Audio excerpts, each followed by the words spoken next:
Logarithms and non-linear data. When performing experiments, it may be that you have a good idea what the relationship between two variables should be, but you may not know the values of certain constants associated with that relationship. If we can plot a straight line rather than a curve, we can ascertain constants by measuring things like gradient and y-intercept, which is much easier than trying to take measurements from a curve. Some methods of doing this use logarithms. But let's start this introduction with one that doesn't. A hose pipe squirts water, and the height, y meters, of the water above a fixed level at a distance of x meters from the hose is measured as here.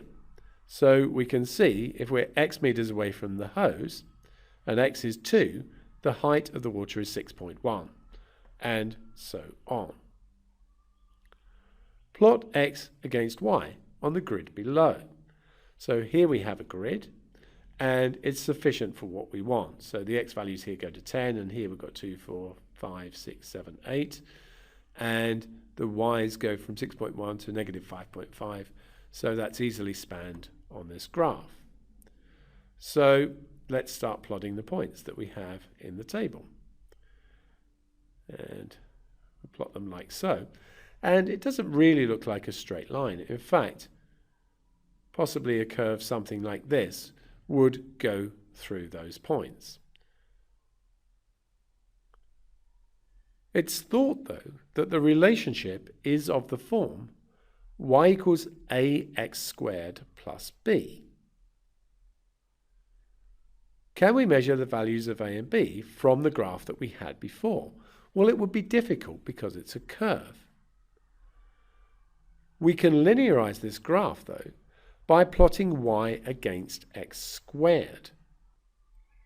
It will then be of the form y equals ax plus b, where the big X is small x squared.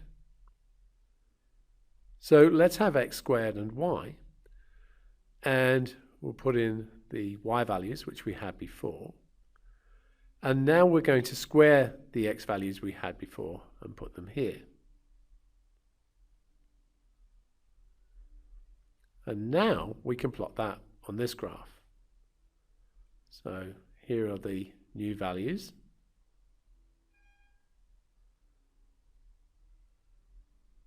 And a straight line goes fairly well through those. And while we're here, let's just measure that this distance here and this distance here, this one's 64, this one's negative 12.5. And by plotting y against x squared, as we said, we got y equals ax plus b, so it produced a straight line. B is equal to 7. That's just going to be the y-intercept. Remember, this is now a linear form, so b gives us the y-intercept. And the a is the gradient, and we just said that that was negative 12.5 and 64. So that's approximately 0.195. So we now know that we have y is equal to 0.195x squared plus 7. So that was a way of linearizing a graph and being able to come up with the formula by using a straight line in the graph. In the examples, we will look at the use of logarithms to produce this same type of result.